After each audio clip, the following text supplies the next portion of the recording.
everyone, it's Erica. I have a quick announcement that I want everyone to take a few seconds to listen to. The Apex and the Abyss will be going on hiatus in the fall of 2019. I know I have had a sporadic schedule the last year or so, but typically I didn't see those delays coming, and to be honest, I didn't want them. However, this time around, I know that my schedule this fall is going to be jam-packed, and I will not have as much time to dedicate to the show as I would like. I want to state that this show is not going away. I just need a small break to focus on spending time with family and my fall semester at school. During this break, I will be resetting and planning a restructuring of the show. While I'll be busy with a lot this fall, I will still be writing and working on cases. My end goal is to start releasing episodes within a structured season and have scheduled time off. So with that update, please don't unsubscribe, because like I said, the show isn't going anywhere. I just need some time, like we all do at some point in our lives. I wanted to give you guys full transparency as to why there will be some radio silence in the next few months, and I hope you will still keep sticking around. With that, on with the show.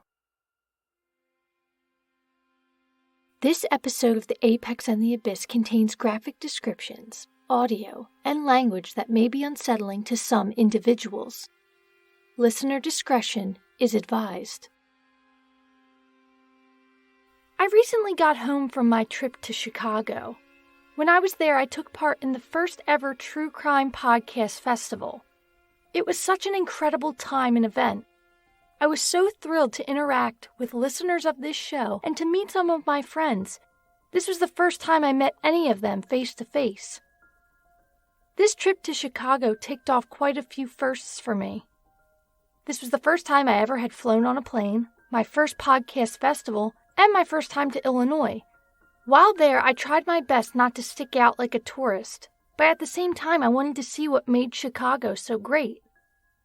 Coming from a popular city myself, I was curious as to what Chicago's standout places, food, and scenery was like.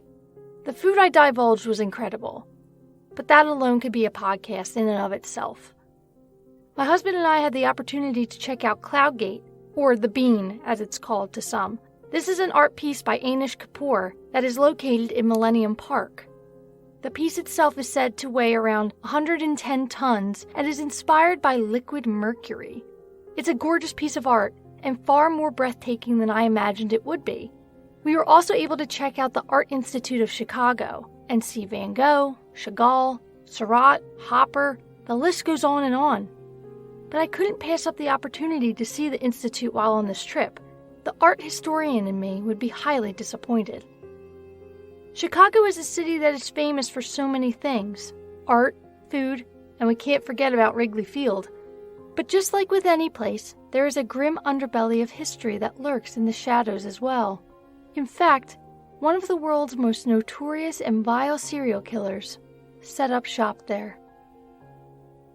You're listening to The Apex and the Abyss, and this is the story of John Wayne Gacy. Gacy, a building contractor, was arrested in December 1978 in connection with the disappearance of a 15-year-old boy.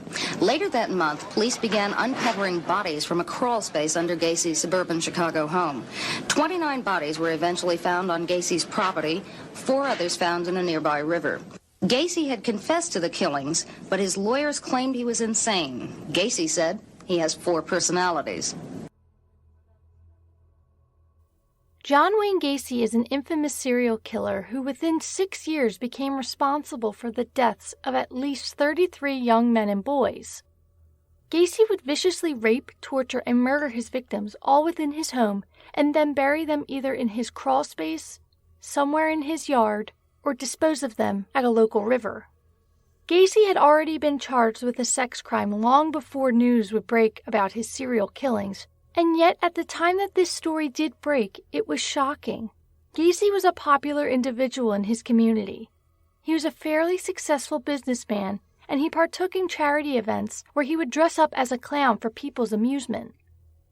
As human beings, we all have frayed edges, quirks, and even odd practices that would either weird out or not make sense to another person. But it is safe to say that people were not expecting to find out what type of frayed edges John Wayne Gacy had. His crimes are horrific and quite graphic, so I'm going to issue another warning here. But as always, before we dive into the appalling crimes of John Wayne Gacy, we need to take a few steps back and start at the very beginning in our attempt to answer the elusive question as to why. Why did he do the things that he did? And what, if anything, contributed to him becoming the monster that he was? You might be witnessing one of the most horrible crimes, perhaps, in a century. John Wayne Gacy was born in Chicago, Illinois on March 17, 1942, to Marion and John Stanley Gacy.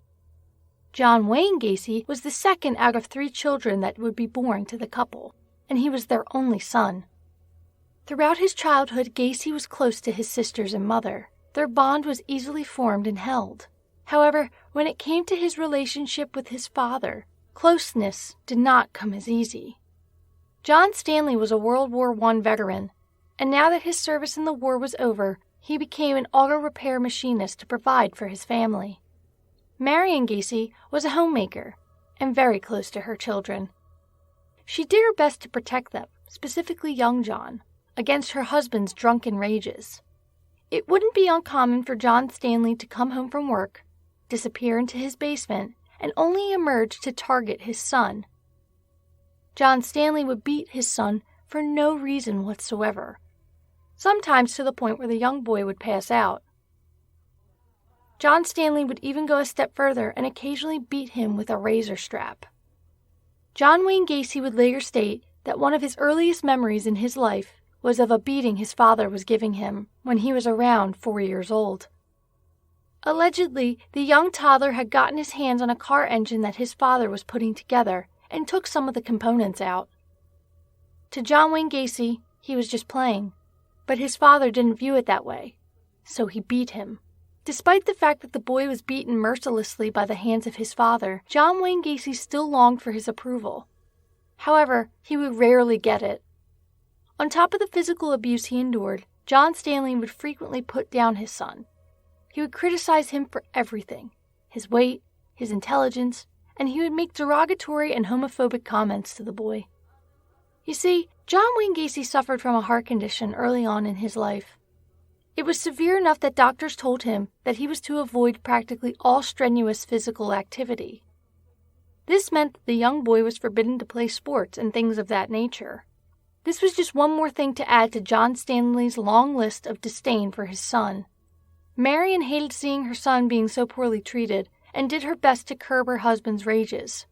But it was to no real avail. John Stanley always found some way to take out all of his anger on John Wayne. He would detest the closeness that his son had towards his wife and would often call him a mama's boy, along with more disgusting remarks. When John Wayne Gacy was about 7 years old, he, along with another boy, would molest a young girl. When John Stanley found out about this, he would severely beat his son. Also around this time, John Wayne Gacy would be molested by a family friend. This friend would take young Gacy for rides in his truck, and then the man would assault the boy. Gacy would later state that he never told his parents about this incident out of fear of his father's reaction. John Stanley often spoke of how his son would grow up to be a homosexual, and John Wayne felt as though that this information may fuel that rage due to the fact that it had been a male who molested him. He was afraid that his father would blame him. Over the course of the next few years, not much would improve for John Wayne Gacy. When he was 11 years old, he was struck hard on the head by a playground swing. This would cause him to have blackouts, a symptom he would experience for 5 years, until he went to the doctors, and they noticed that he had a blood clot on his brain. Whether or not the swing had anything to do with said blood clot is up for debate. But luckily, they were able to fix this issue with medication. Taking a step back to his heart condition, the lack of physical activity would cause him to gain weight. This extra weight would also result in him being bullied while at school. Despite this, Gacy did have a handful of friends within the school and his neighborhood. During his adolescence, he would have some more health issues. He would experience seizures, and then later his appendix would burst, causing him to be hospitalized. However, John Stanley believed that this condition was just a ruse that his son was using to gain attention. He would even go so far as to say the doctors were wrong and that John Wayne Gacy had no such conditions. Over the years, the relationship between father and son never really changed. Even as the young Gacy grew into a man, by the time he was in his mid to late teens, you would think that now that he was more evenly matched with his father, the beatings would either stop or the young Gacy would defend himself. However, this never happened. Whenever John Stanley began to beat his son, all John Wayne would do was put his hands up to protect his head. He never struck his father back. Not once. When John Wayne Gacy turned 18, he dove into politics. He began working with a Democratic candidate in his neighborhood as an assistant precinct captain.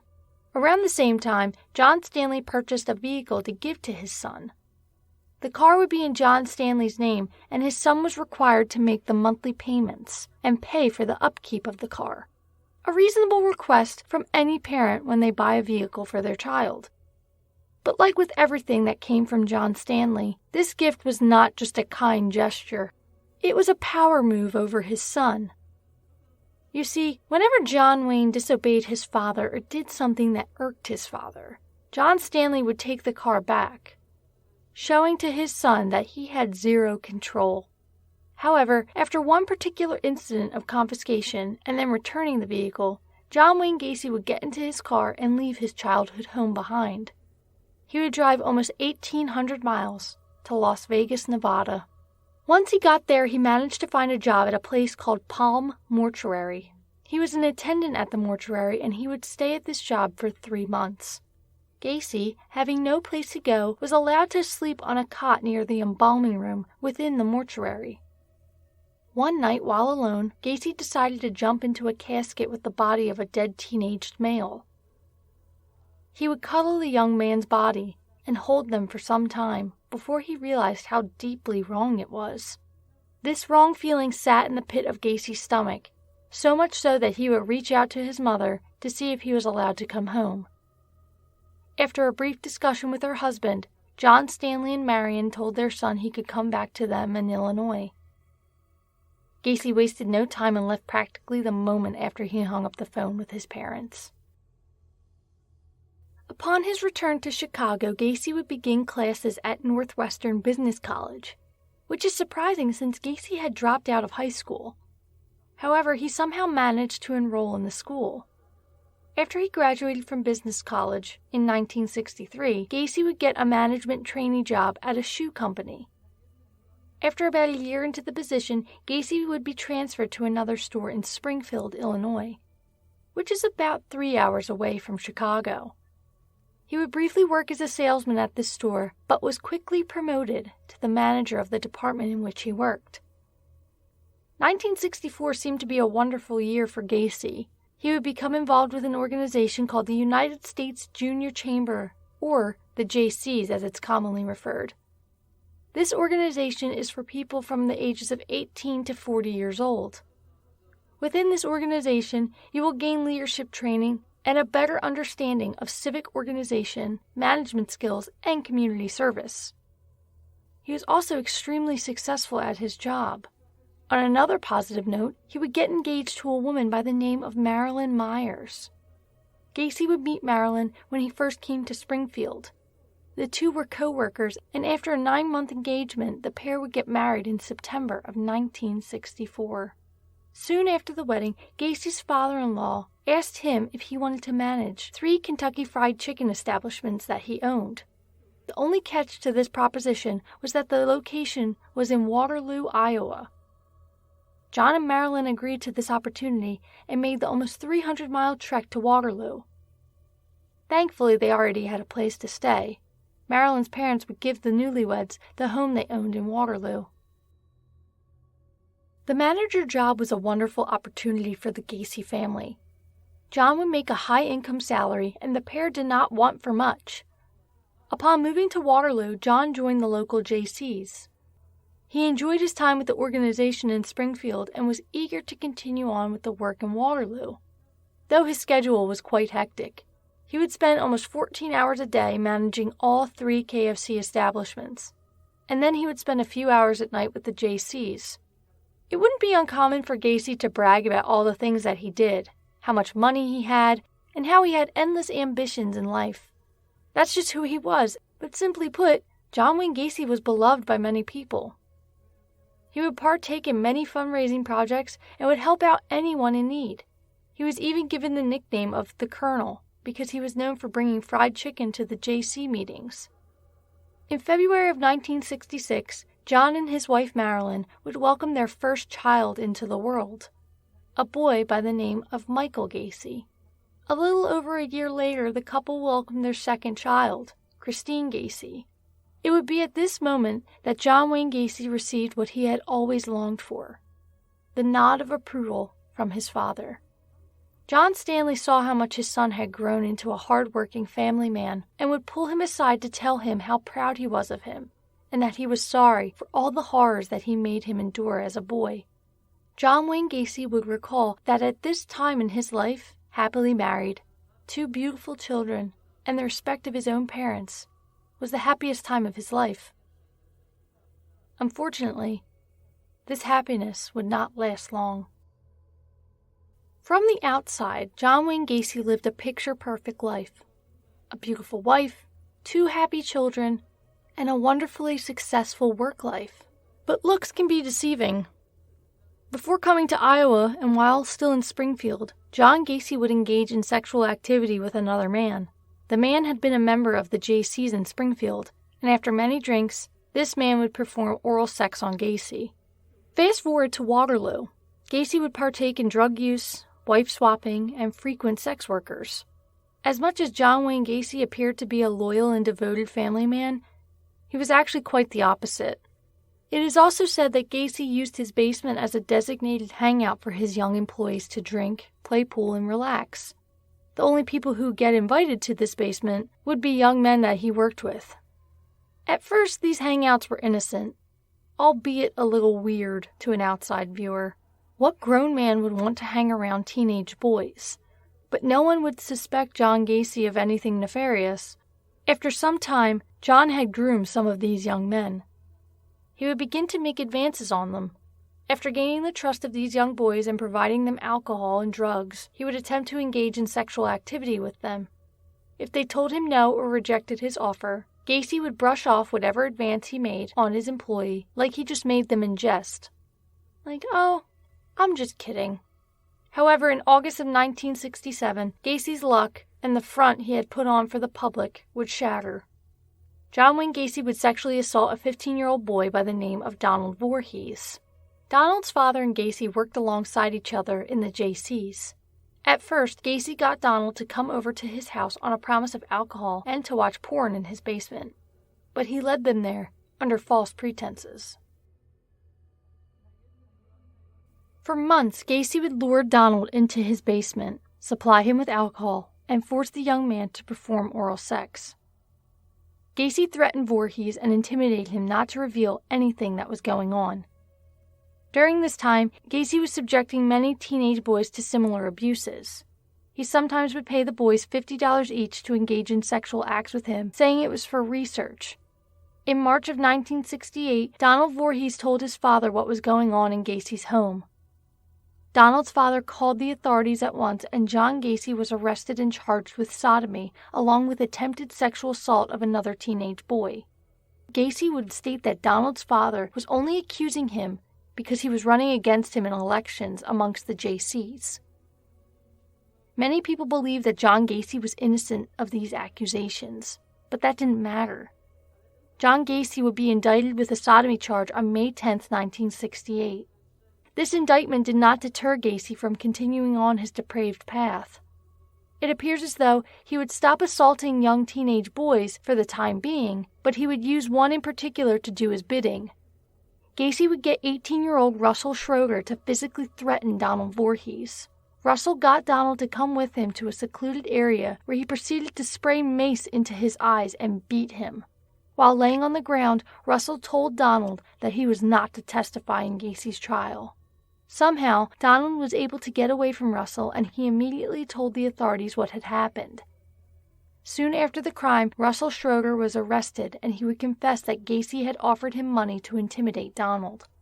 This would land Gacy additional charges, and he was forced to be evaluated by mental professionals. They determined that he had antisocial personality disorder, but he was competent enough to stand trial on his sodomy charge. On December 3, 1968, John Wayne Gacy was found guilty of sodomy and sentenced to 10 years in prison. On the same day that Gacy was convicted, his wife Marilyn filed for divorce, which was finalized by the following September. Marilyn took her 2 children, and none of them ever spoke to John Wayne Gacy again. It is said that at some point Gacy's children would change their surname to further distance themselves from their father. Gacy would take advantage of his time while in prison. He would obtain his high school diploma, partake in the prison's JC program, and help recruit members. And he was also promoted to the head cook in the kitchen within a few months. I'm John Gacy. I'm from Waterloo, Iowa. And you're a man of some authority here. What is your title? Well, I'm first cook in the kitchen, and I run the morning meal and the afternoon meal in the kitchen. John, how long have you been here? I've been here now a year and about 2 weeks. Why am I asking how long do you plan to take up residence here? Well, I hope to be getting out sometime in May. Well, good. On December 25, 1969, John Stanley Gacy, John Wayne's father, would pass away. This tragic life event would shake Gacy to his core. He would request prison furlough to attend his father's funeral, but this request would be denied. About 6 months later, after his father's death, John Wayne Gacy would be released from prison. Out of the 10-year sentence he was given, he wound up serving only 18 months due to good behavior.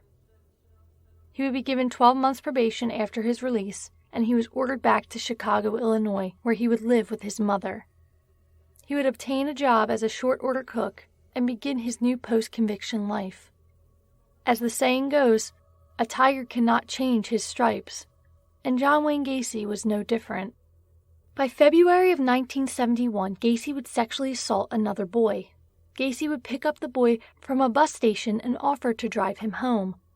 Upon arriving at the boy's home, Gacy would try and force himself onto the child. Somehow, the boy would escape and Gacy would be charged. However, the charges would be dropped because the boy would never show up to court. Due to the fact that there was no conviction and that the case was thrown out, the Parole Board of Iowa never heard about Gacy's violation. If they had, he would have been placed back in prison. After this incident, Gacy would buy a home on 8213 West Summerdale Avenue, Chicago, Illinois, and have his mother move in with him. By August of 1971, Gacy would reignite an old high school romance with a woman by the name of Carol Hoff. The pair would become engaged, and Carol, along with her 2 young daughters, would move into Gacy's home. His mother would eventually move out before the couple got married. John and Carol wed on July 1, 1972. However, a week before the I-do's, John would be arrested again. A young man by the name of Jackie D. would file a complaint with the police department stating that Gacy had been impersonating a police officer. Gacy had a fake badge that he would quickly flash at Jackie. He then forced Jackie into his car and made him perform oral sex on him. This case would go in Gacy's favor yet again.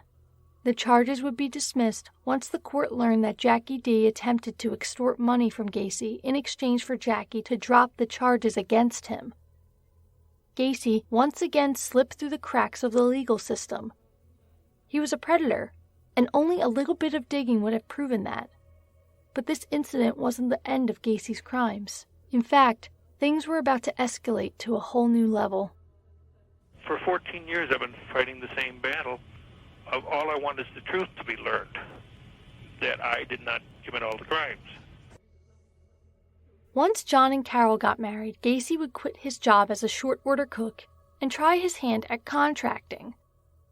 He would start his own construction company called Painting, Decorating, and Maintenance Contractors, or PDM for short.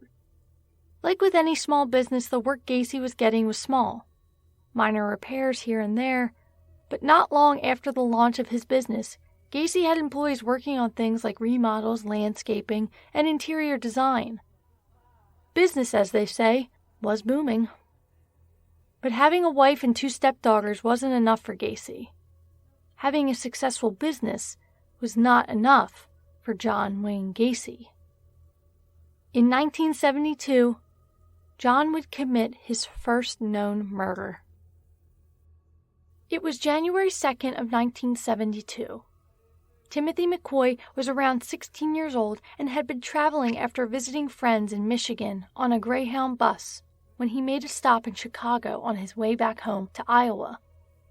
Gacy spotted the young man and asked him if he wanted a ride. Timothy accepted, and Gacy would take him all over Chicago to see the famous sights. Gacy would then offer Timothy a place to sleep that night. When the pair arrived back at Gacy's home, the two would allegedly engage in sexual activity. It is not known where Gacy's wife and stepdaughters were at this time, but given what would occur next, it can be assumed that they were not in the home at the time. According to Gacy, when he awoke the next morning, he saw Timothy standing in the doorway holding a knife. Gacy, thinking that Timothy was about to attack him, jumped up and ran at the boy. Gacy would state that Timothy raised his hands up and accidentally cut Gacy's arm during the struggle. At some point, Gacy was able to get Timothy to drop the knife, and Gacy proceeded to grab the boy's head and slam it against the wall, and then kick him while he was on the ground.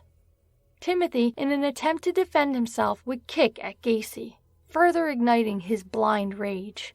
Gacy would then grab the knife that Timothy had dropped and stab him multiple times in the chest until McCoy died. After he killed Timothy, Gacy would later state that he was drained of all of his energy. But at the same time, he was sexually thrilled in a way he had never felt before in his life. He understood in that moment that for him, death was the ultimate thrill. Gacy would claim that he killed Timothy McCoy in self-defense. Whether that is true or not is entirely up for debate. What we do know is that the reason that Timothy had the knife was that he was in the middle of cooking breakfast for himself and Gacy, most likely as a thank you for treating him so kindly the previous day. When Gacy entered the kitchen after the stabbing, he noticed that the table had been set for two, and that eggs and bacon were on the counter. Gacy would take Timothy McCoy's body and bury him in the crawlspace beneath his home. Then eventually he would put a layer of concrete on top of him in the hopes that this crime would never be discovered. However, Timothy would just be the first body to enter the crawlspace. This crawlspace would soon turn into a graveyard. Police today found 6 more bodies under the John Gacy house in Norwood Park Township near Des Plaines, Illinois. The 6 bodies bring the total found under this house and garage to 15, all appearing to have been teenaged boys and young men. And police, digging cautiously with garden tools, say they've now covered only 1/4 of the space under the house. By 1973, John had many people in his employ. A large majority of his employees were young men. Some were even teenagers who were just trying to make money for themselves, most likely for the first time in their lives. Gacy would travel to Florida to inspect a property he recently purchased, and on this trip he would bring along a teenaged employee with him. Once they were back at the hotel after traveling, Gacy would overpower the boy and rape him. For the remainder of the trip, the youth would not spend time alone with Gacy. He went so far as sleeping on the beach to avoid sleeping in the same room as him. When they returned to Chicago, they briefly parted ways. Until one afternoon, while Gacy was doing yard work, the young man who had been raped drove to his house and mercilessly beat up John Wayne Gacy. Until his mother-in-law stepped in between them, Gacy would tell those who asked that the reason for this employee's outburst was due to the fact that Gacy had refused to pay him for work he had done. Gacy would state that the work was not good and that the young man didn't earn his wage. According to Gacy, he didn't commit another murder until 1974. John would claim that he did not know this boy's name or age at the time of the murder. The details surrounding the second crime are far and few between. All Gacy would state at a later date was that he raped and killed the young boy, who was somewhere between 16 to 18 years old, and he strangled him to death. Once the boy was dead, he placed his body in the closet where he would remain for a short amount of time. During the interim before he was buried in Gacy's backyard, the boy's body began to decompose. And what some people aren't aware is that when a person dies, the body begins to leak fluid out of its orifices, which is exactly what happened in this case. The fluid that expelled from the young boy's body got on the floor and stained the carpet within the closet. So from then on, if Gacy had to keep a body above ground for some time, he would stuff rags, socks, and other cloth items in the victim's mouth and in their underwear to prevent the leakage from happening again. By 1975, Gacy would enter in what he would call his cruising years. He would state that 1975 was the year in which he really began hunting for victims. His obsession with the thrill of killing had grown to an insatiable level since the murder of Timothy McCoy. By this point, he had already gotten away with killing 2 people, possibly more that we don't even know about. Given the fact that Gacy was an arrogant and powerful man, it is safe to assume that he believed that he was invincible. What would later become an unsettling fact was that in 1975 as well, Gacy would begin dressing up as a clown in which he named Pogo. Gacy would join a group called the Jolly Jokers, an organization of men who would dress up as clowns and perform for fundraiser and other events. Gacy loved playing Pogo. It tapped into his inner child. However, some of his colleagues found him to be unsettling, especially the way he would put on his makeup. He had sharp edges around his mouth. It made him look sinister versus friendly. 1975 was also the year that Gacy would tell his wife Carol that they were no longer going to be intimate with one another. The pair would have sex on Mother's Day that year, and Gacy would inform her that it would be the last time. Gacy was rarely home to begin with. He would tell his wife that he was busy working, and that's why he did not come home until the early hours of the morning, when in fact it is more likely that Gacy was out cruising. Carol was aware that her husband was bisexual, and she would find things like porn and notice that Gacy only surrounded himself with very young men quite frequently. So it was no secret to her as to who he was sharing his nights with. 1975 also brought about huge growth in Gacy's business. He was working long days, sometimes upwards of 16 hours, and hiring more and more people to carry out his new contracts. Most of the employees who did the hard labor consisted of high school-aged teenagers with a handful of men in their early 20s. In May of 1975, Gacy would hire a 15-year-old boy by the name of Anthony Antonucci. A few months into working for Gacy, Anthony would injure his foot on the job, so the following day, Gacy visited him at his home. At the time, Anthony was home by himself. Gacy gave Anthony alcohol. After some time, Gacy would overpower Anthony and handcuff his hands behind his back. Gacy would exit the room for a moment, and this gave Anthony enough time to free his one hand from a loose cuff. When Gacy re-entered the room, Anthony, who was a member of his high school's wrestling team, attacked Gacy. Anthony was able to get the handcuff keys from Gacy, and then in turn place Gacy's hands behind his back and handcuff him. Incredible instincts to have in a horrifying situation, and with an injured foot. While on the ground, Gacy became unhinged. He screamed threats at Anthony, and then the threats turned into pleas for him to take the cuffs off of him. He calmly stated he would leave and not come back if Anthony just let him go. He would even say, "Not only are you the only one who has gotten out of the cuffs, you got them on me." Eventually, Anthony let Gacy go. But let's go back for a second to what Gacy said to him. "Not only are you the only one who has gotten out of the cuffs, you got them on me." The only one, meaning that there had been others before him. At this point in the timeline, Gacy has only allegedly killed 2 people, further propelling the idea that there is possibly more victims out there that we just don't know about. On July 21st, 1975, a week or so after Gacy attempted to harm Anthony, 17-year-old John Butkovich would disappear. Butkovich was not happy with Gacy. Him, along with 2 friends, would confront Gacy over the fact that he had not paid him his earnings for going on 2 weeks. John threatened to go to the authorities and tell them about the incident. He would even state that he would inform them of the fact that no taxes were being deducted from their pay. John took his job seriously because he loved putting what he earned into his car. He loved to race and work on his vehicle, and at 17 years old, those parts don't come cheap. Under Gacy's employ, John made good money, but Gacy was known for halting payments to some of his employees, as to keep more money for himself. The fact that John threatened Gacy sent him into a blind rage. After arguing for a bit longer, John and his friends left. They weren't getting anywhere with Gacy, and there was no point in staying.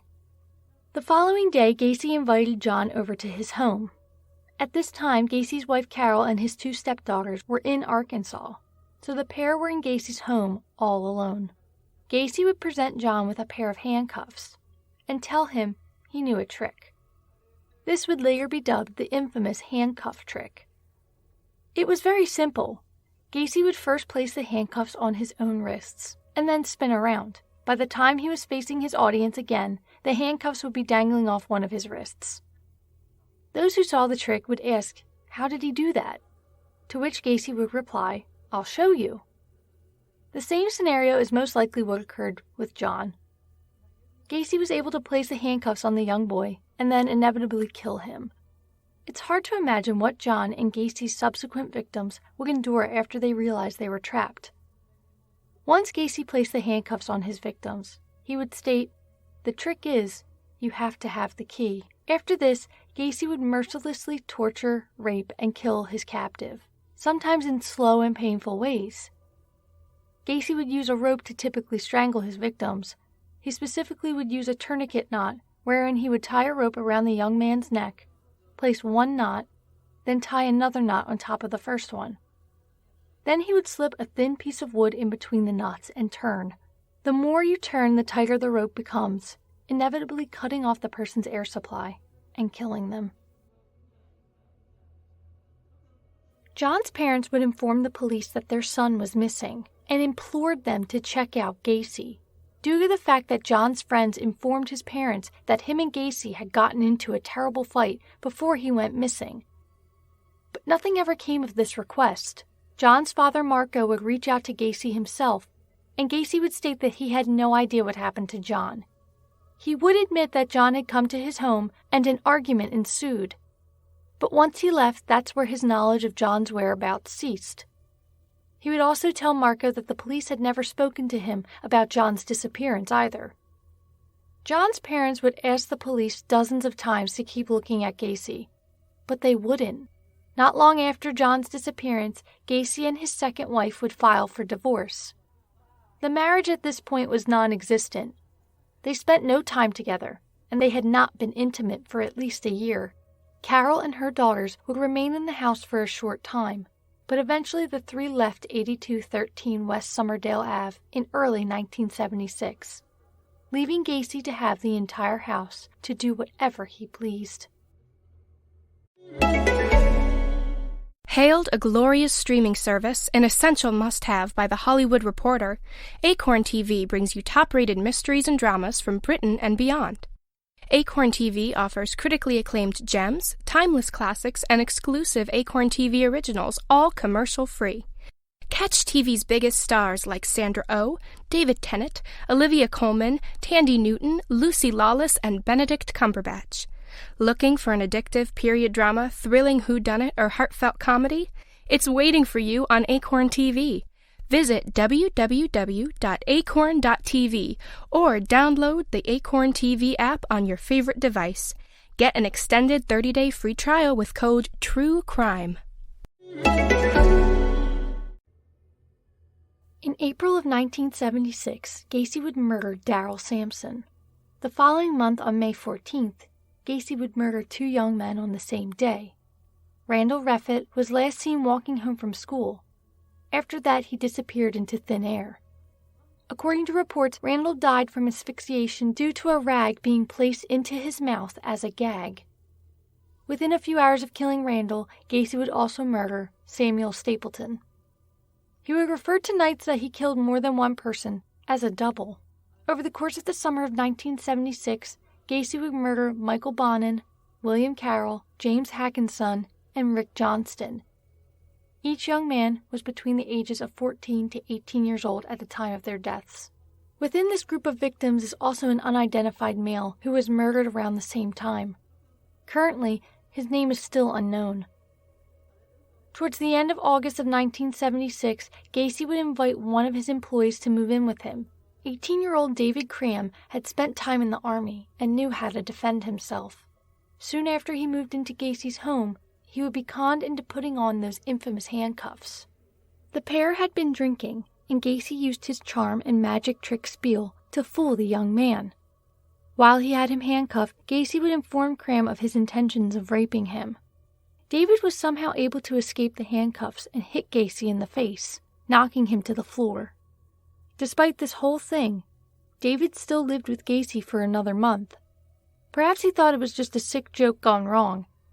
Maybe they had drank just a little bit too much, and Gacy hadn't meant what he said, or whatever lie David told himself, to not accept that Gacy, a man who employed him and gave him a roof over his head, wasn't a horrible man.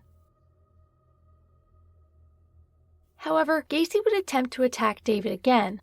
He would let himself into David's bedroom and attempt to rape him. Gacy, while trying to overpower David, would say, "Dave, you really don't know who I am. Maybe it would be good for you to give me what I want." David was able to fight Gacy off to the point where he would give up and leave the bedroom. After this encounter, David Cram would leave Gacy's home and quit PDM Contractors. He would work for him every once in a while, but cut ties as a full-time employee. Not long after David Cram left the Gacy household, another individual by the name of Michael Rossi would move in. In some reports it states that Michael Rossi and David Cram knew what Gacy was doing. In fact, these reports would also state that they were accomplices in some of the rapes, tortures, and murders. Not many people escaped the grasp of John Wayne Gacy. One who did recalled that there were 2 men in the room when he was being raped and tortured. But we will touch on that theory in a little bit. Some people believe that the notion that John Wayne Gacy had an accomplice is outlandish. Why would anyone go along with such a thing? More importantly, why would a person not tell anyone what he was up to? Perhaps you will think back to episode 8 of The Apex and the Abyss. In this episode, we covered the story of Dean Corll. A man in Texas, along with 2 male accomplices, Elmer Wayne Henley Jr. and David Owen Brooks, would kidnap, torture, rape, and murder at least 28 young men and boys. So is it really that far off that this same situation could have happened in a different time and state? It should also be noted that some of the victims were allegedly kidnapped when John Wayne Gacy was working or out of town. Now these facts could be misconstrued, a false memory, or that Gacy himself was lying about his whereabouts. Or it could be proof that he had help just like Dean Corll did. The more you compare the two to one another, the more it appears that they are cut from the same cloth. Well, he threatened me with that he had guns in the house, and that if he had to, if I went to the police or told anyone about his advances upon me, that I would be endangered with that, and that he wanted me to realize how easy it would have been for him to kill me right then and there. Towards the end of the summer in 1976 to March of 1978, John Wayne Gacy would kill well over a dozen young men and boys. These victims were all buried in Gacy's crawl space.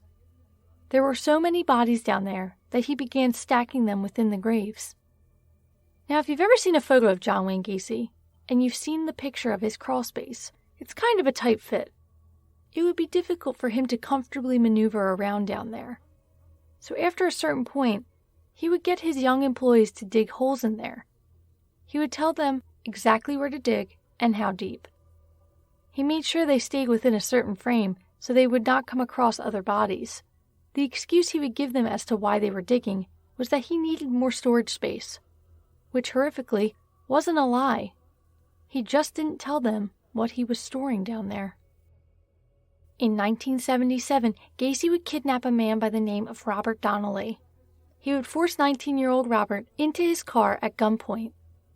Gacy would take Robert back to his home, and for hours he would torture and rape the young man. He beat him mercilessly and would dunk his head into a bathtub filled with water over and over again. Robert begged Gacy to just kill him. The pain he was experiencing was unbearable, and he couldn't take it anymore. But Gacy wouldn't. Once he was done with Robert, he would drop him off near where Robert worked, and then Gacy simply drove away. Robert immediately contacted the police and told them what happened. When Gacy was questioned, he told the authorities that their interaction had been consensual. It is not clear why he left Robert alive, but it would not be the last time Gacy did this. The beginning of the end started in March of 1978 for John Wayne Gacy. He would kidnap a 26-year-old man by the name of Jeffrey Rignall. Jeffrey would get into Gacy's car, and Gacy immediately attacked him. He would place a chloroform-soaked rag over Jeffrey's nose and mouth until he fell unconscious. What Jeffrey would endure over the course of the next few hours is unimaginable. Gacy would tie Rignall on something he would call the rack. This would be another parallel to Dean Corll. Like him, this rack was essentially a torture device. Gacy would suspend the victim in the air by chains. Their arms would be placed through holes in wood boards, allowing them to be hoisted in the air under their armpits. It is suspected that Gacy used this instrument of torture on a majority of his victims. Gacy would severely abuse Jeffrey. Not only did he brutally rape him and scream "you love it" every time he sexually assaulted him, but he would flog him with a whip, burn him with candles, and insert sex toys into his orifices. During the entire ordeal, Jeffrey Rignall would lose consciousness, either due to the pain or because Gacy would chloroform him over and over again. Once he was done, Gacy would take Jeffrey and drop him off at Lincoln Park. This park was located about 30 minutes from Gacy's home on Summerdale Avenue. When Rignall woke up, he was disoriented and in unbelievable pain, but he was able to muster up enough strength to walk to his girlfriend's house. She would take him to the hospital and he would stay there to recover for almost a week. While there, he would report his attack to the police. He told them what Gacy had done to him and that there was another man in the room with them that he did not know partaking in the abuse. The police were hesitant to believe Jeffrey's story for some reason. So Rignall would stake out the location he believed his assault happened. Eventually, Rignall would find 8213 Summerdale Ave and point the police in the direction of Gacy. John Wayne Gacy was arrested and was set to stand trial for the battery of Jeffrey Rignall. However, Gacy would not stay in jail while he awaited trial. On December 11, 1978, Gacy would be in Des Plaines Pharmacy to speak to the owner about a contract the pair were working out. A clerk in the pharmacy, 15-year-old Robert Peist, would overhear that Gacy hired boys his age and that he paid $5 an hour, which seemed like a lot compared to the $2.50 an hour Robert currently made working at the pharmacy. When Gacy left, Robert would tell his mother that he was going to go after him to talk about a job, but he wouldn't give her the name of who he was speaking to. He told her he wouldn't be long, but this was the last time Robert Peist would be seen alive. After some time when Robert did not return, his family would file a report with the police department stating that he was missing.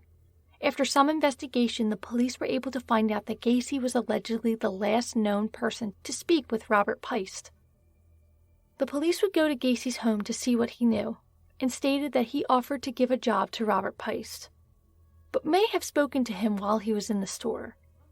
Gacy was playing dumb. The police asked him to make an official statement, which he agreed to. He simply asked if he could come in later to do so. He was busy at the moment. The police had no problem with this, and they left Gacy's home. At about 3 a.m. the following morning, John Wayne Gacy would walk into the police station to issue his official statement on Robert Peist. He was covered in dirt and mud. He claimed he was in a car accident to explain his appearance. However, it is safe to assume that he spent the evening disposing of Robert Peist. The police were finally highly suspicious of Gacy, especially after what they saw was on his record, and the fact that he had a pending case of battery. They believed that he knew more when it came to Robert Peist's disappearance. What they didn't realize is that they were about to uncover a horror that would be heard around the world.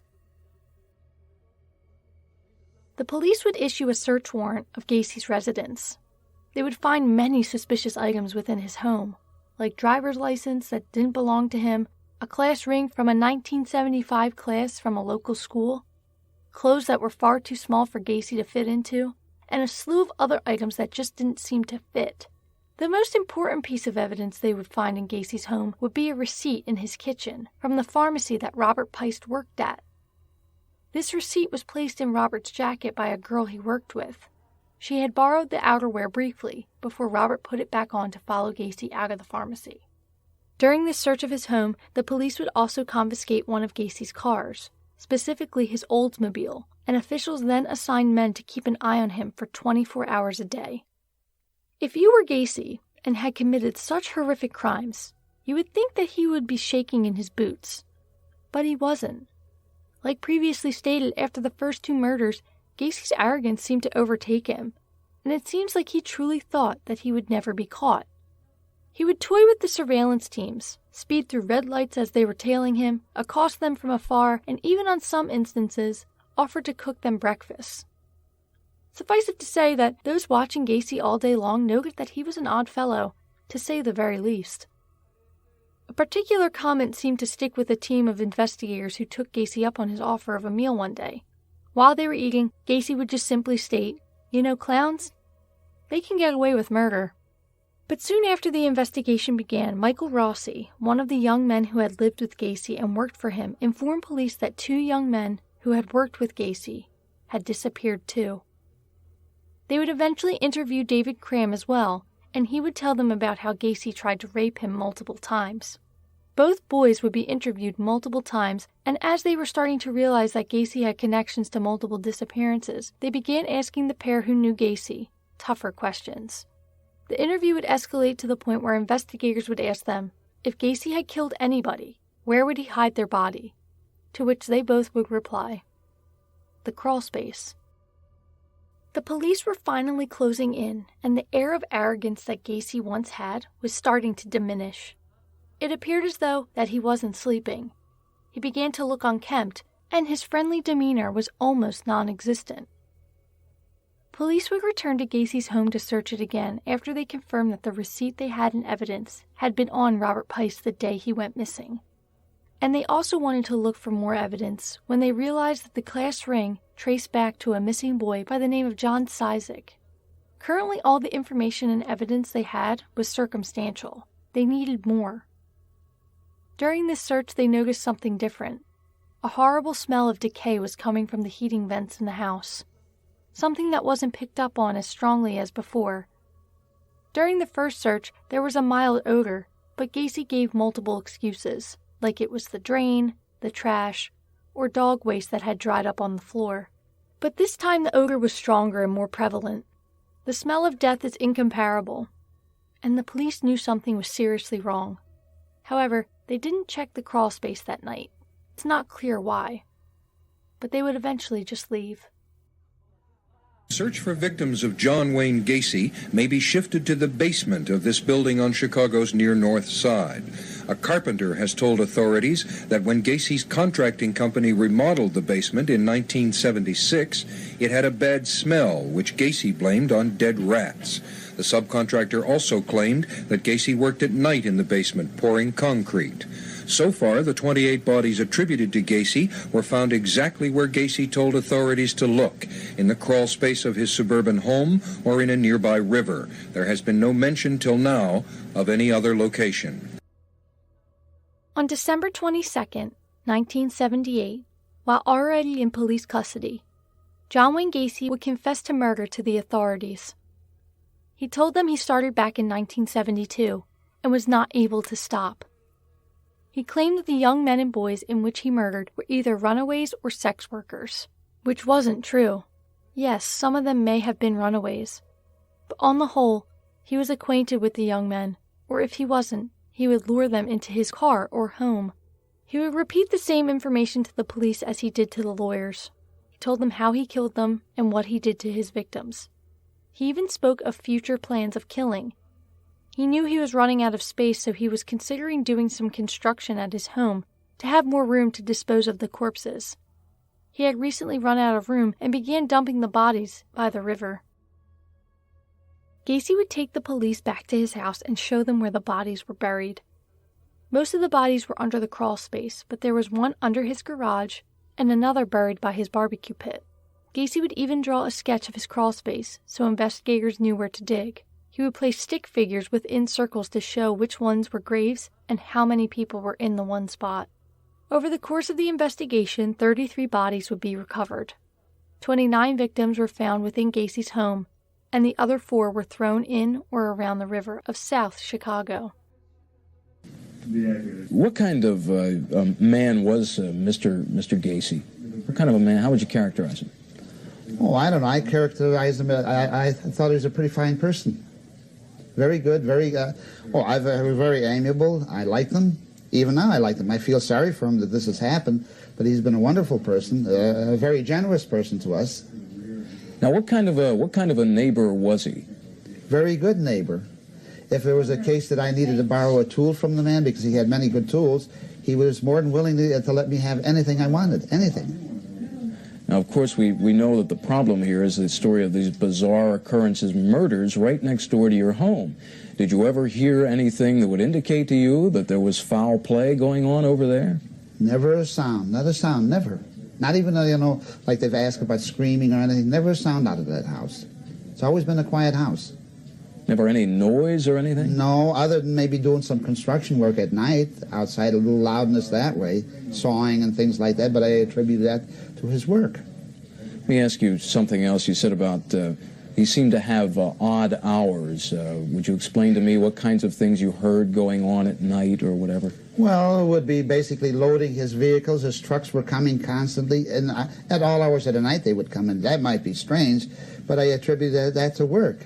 His remodeling, sometimes they'd load a truck up at 1, 2 in the morning, and then off it would go. I never knew where it went to, but the lads got in the truck and took it away. Or they would come back with material. These were young men coming back and forth? They were always young men that he had working for him.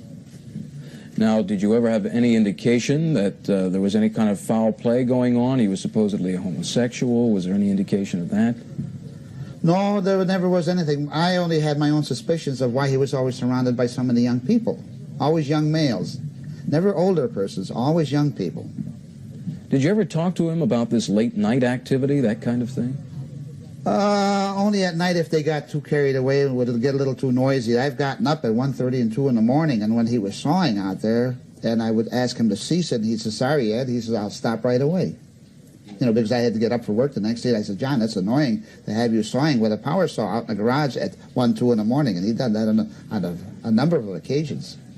How do you feel now, thinking back on those incidents, that noise late at night, and then knowing what you know now about these murders? Well, now I kind of see some of the stuff that was going on. It probably was something pertaining to what he was doing. A number of times he'd come home with his car now at night, at odd hours of the night. He had a big old street lamp that he installed up in front, and that was quite bright. He'd go in the house, shut the light off, and then he went to his olds, and he seemed to be struggling. I never seen what, but he'd be with the door open for 15 minutes. I thought, well, why the hell don't he just take the thing in, and that was it. But he'd be there, and finally I'd give up watching and go in the house, and the door was closed. But it's hard to tell what he was struggling with. But he seemed to have a problem getting in, and then later on the light would come on the outside. And then it'd be 2, 3 in the morning or 4 in the morning. He'd go back out to jump in the car, and off he'd go again. Those were the hours that he carried on. But I thought it was business. But it probably was some of this foul play, maybe bringing some of these young people in. Do you think he could have been carrying bodies in and out of there? A few times the trunk was open. He could swing in because of circular driveway to his house, and that also, the light was always his habit. He flopped the light off, switched the light off that had on the outside, and a little while the trunk would open, and it was the same thing. He was in there digging around. What he was removing I never seen, but then eventually the trunk would get closed, and he'd close it and go in the house or retire after that, or he'd take off. His lights were on all hours of the night, or all night long they'd be on. Was there a lot of noise in the house with other people, anything like that? No. I had a habit of, I didn't like his friends, and I had a younger son that kind of associated with some of his lads, and one time I got a retired daughter that woke up, Dad, and she says, Ronnie's got a friend in the house. And it was one of his employees, and I'd get a hold of Ronnie. I says, take that guy and get him out of here. 3 o'clock in the morning, you're not going to bring no friend into the house. And I put them both out. My son said, if he goes, I go. I says, then you go too with him. They spent a night in the house. And I went there the following night, and I told John, I caught this one kid. I said, if I ever catch you in the house, I says, I'll break your neck for you. Because I just don't like him in here. Not 3 in the morning. And John says, you stay out of Eddie's house. Even if Ronnie calls you in there, you have no business in there. Because I've had a number of articles vanish in the house, and we have no idea where they went. I lost a $1,000 diamond ring. I got no idea where it went to. It could have been some of his weird friends that Ron would bring in here. It was pretty scrubby and scurvy as far as I was concerned. Yes. John's. The pool was above ground. Oh, it was an above ground pool? Above ground pool, and he sold the thing because he had no use for the pool, and some other person bought it, and there never was anything. There was a little depression in it, but he just leveled it off with dirt, and there was grass put on it. At that time, this was right after he moved, a year or so after that he moved in there. But if they're to do any hunting, my best bet is that he should be, they should look under the garage floor. This was laid on the lawn. Hardly any gravel other than the roughness that was in there. What was on the pool in this area, he took that and threw that in the back there. But there he had the habit of poking around in the evening, too. Whether digging, back by the where the garage is, underneath that now. But that was pretty quick. And I'm suspicious also of where he has a major barbecue pit in there. That I came home that one day and he had a hell of a hole dug in there. And that was before pouring concrete, and I never did see the finishing. Look that up for us.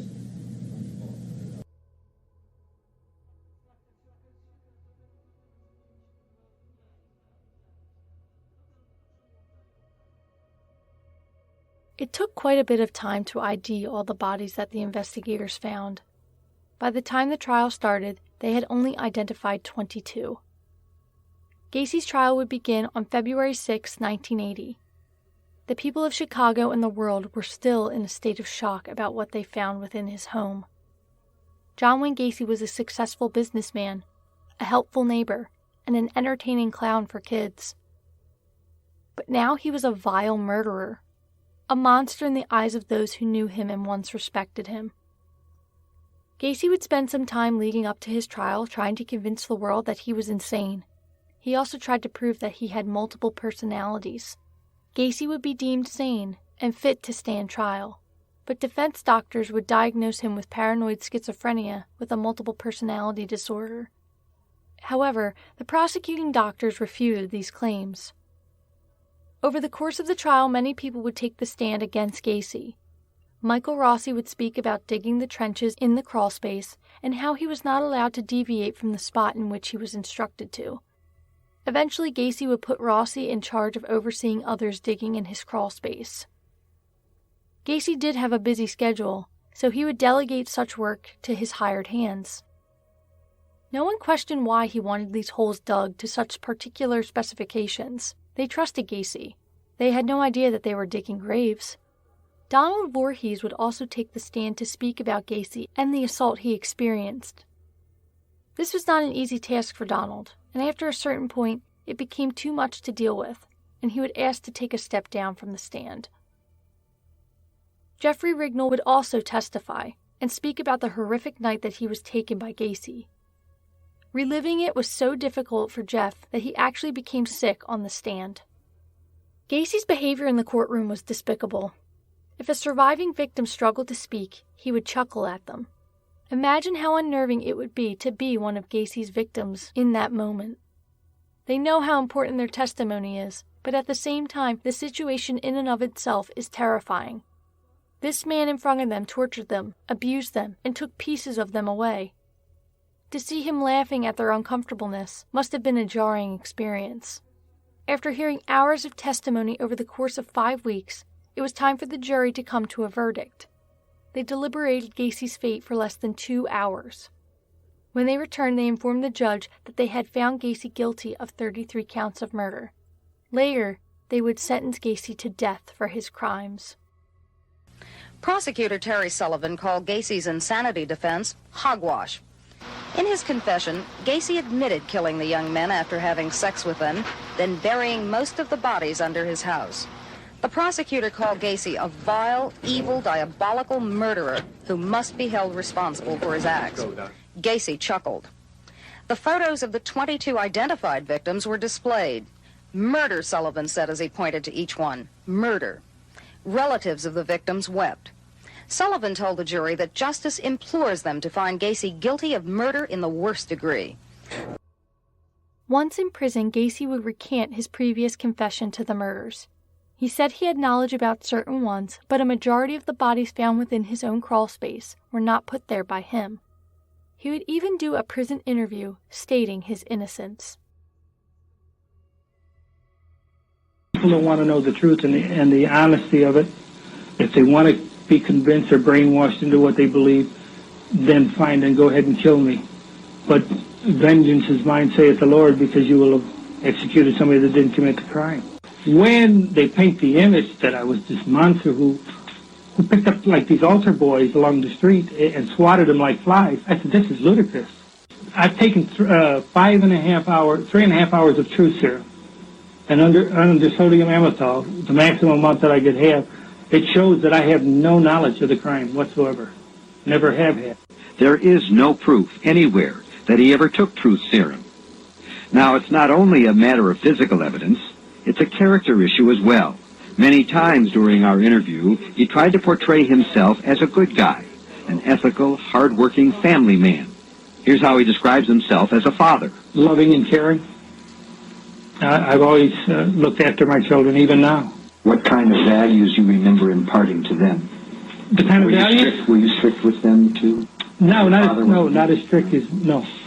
A lot of things that my dad did, I refused to do, because I don't believe in hitting children. I don't believe in spoiling a child either. My values are such that if you give enough love to a child... You're accused of murdering 33 kids, and you say you didn't believe in hitting. I mean... Well, anybody that knows... You see, first of all, you're basing this garbage on what you've heard of me. What happened to... what happened in the Vukovic case? Where was he picked up, and how did he get to the house, and what happened with him? I don't want to go into the other, the 5 that I know about. Just take it that I did. Vukovic is not one that I killed, so I don't know nothing about him. The little bit that I know about him is that he was an employee of mine. See, when you look about this recall business, and I'm not a prosecutor, John, but you just... I know you're not. Wait a minute. Is not one that you killed, which suggests that maybe in fact there were others that you did kill. No. Okay, I'm sorry if I led you to believe. No, strike it then. That is wrong. Charge me with complicity in 2 of the murders. Just 2? That's all I know about. In regards to going out into the garage, yes, I know I went to the house, and yes, I know I walked in the garage, and they asked me where the last section of concrete was poured. Okay. I said, there's the last section where the last section of concrete was poured. Okay. They are the ones that took the orange can of paint and said, here, put a mark there, so I put an X there. So the paint was not to identify the place of burial? No. Despite his appeals and shouting at the rooftops that he was an innocent man, John Wayne Gacy was executed in the early morning hours of May 9th, 1994. For his last meal, he ate a bucket of Kentucky Fried Chicken, French fries, fried shrimp, strawberries, and a Diet Coke. Gacy's execution did not go down smoothly. Typically, the lethal injection takes about 7 minutes to work.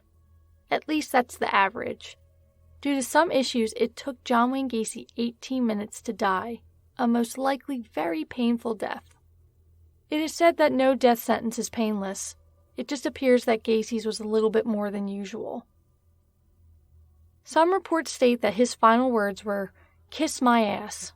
However, per an interview outside the prison where the lethal injection was administered, this was not the case. But believe what you want. Couldn't hear his last statement, though. We were told it'd be something along the lines of "kiss my ass." So. Who told you that? Actually, Nick Howell did. He's the Department of Corrections spokesman. Nick, were his last words really "kiss my ass"? No, they were not. They were not. He alluded to, basically, as I had explained to you earlier, that killing him would not bring back the victims. John Wayne Gacy brutally tortured, raped, and killed 33 young men and boys. It is important not to forget who they were. We currently only have 27 out of 33 names. Timothy McCoy, John Vukovic, Darrell Sampson, Randall Reffitt, Samuel Stapleton, Michael Bonin, William Carroll, James Hackinson, Rick Johnson, Kenneth Parker, Michael Marino, William Bundy, Gregory Godzik, John Cizik, John Prestige, Matthew Bowman, Robert Gilroy, John Mowry, Russell Nelson, Robert Winch, Tommy Bolin, David Talsma, William Kindred, Timothy O'Rourke, Frank Landingen, James Mazara, and Robert Peist. There are 6 more known victims that were located in Gacy's home. Thanks to forensic science, officials were able to determine a roundabout time and age for these victims. Due to the fact that they have no names, they were assigned a number. Body number 5 was a young man approximately 22 to 32 years old and was killed somewhere between 1976 and March of 1977. Body number 10 was a young man between the ages of 17 to 21 years old and was murdered between March to July of 1977. Body number 13 was a male between the ages of 18 to 22 and was most likely killed between August to October of 1976. Body 21 was a male between the ages of 15 to 24. Officials determined that he was killed somewhere between August and October of 1976.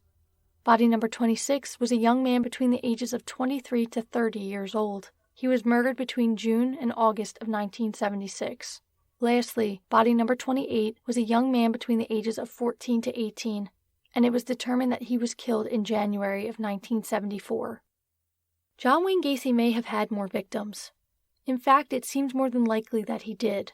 Hopefully, with the constant advancements in DNA and forensic technology, we can give his remaining victims their identities back, and the families of those who still have no answers as to what happened to their loved one can finally get closure.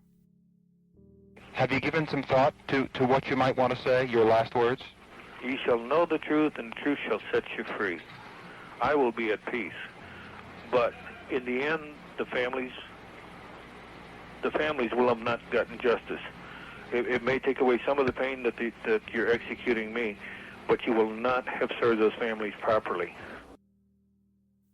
Thank you for listening to this episode of The Apex and the Abyss.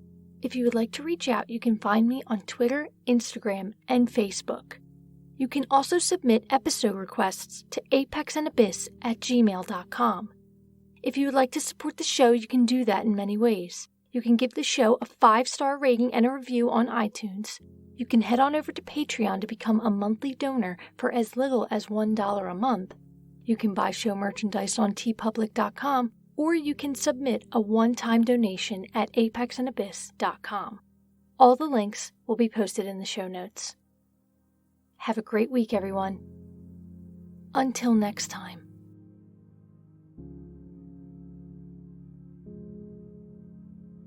I'm the brother of John Mowry, and there were about 23 of the family members of the victims that we were a little bit amazed. The reason we came over here was several of us had asked to be witnesses to the execution because we just felt it was something we needed to experience to be at peace with the whole situation. We were given a runaround and told that there were only going to be about 18 people in at the execution. Then we were in a small room in the basement of one of the buildings here watching your newscast on about a 9-inch television. We weren't at all notified what was going on throughout the whole episode, and we were all a little bit distraught about that.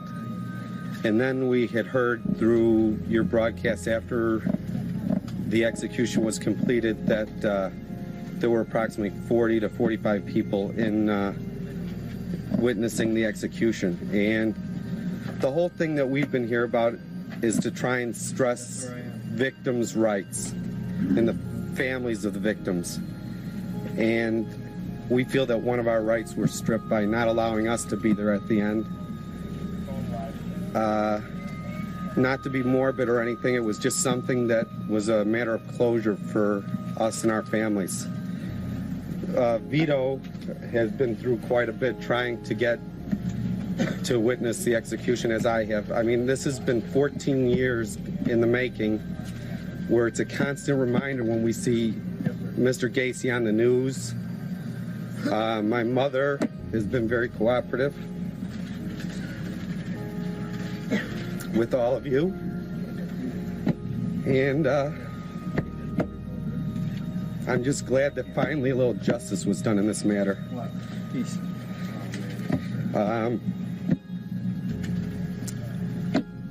That's all I have to say.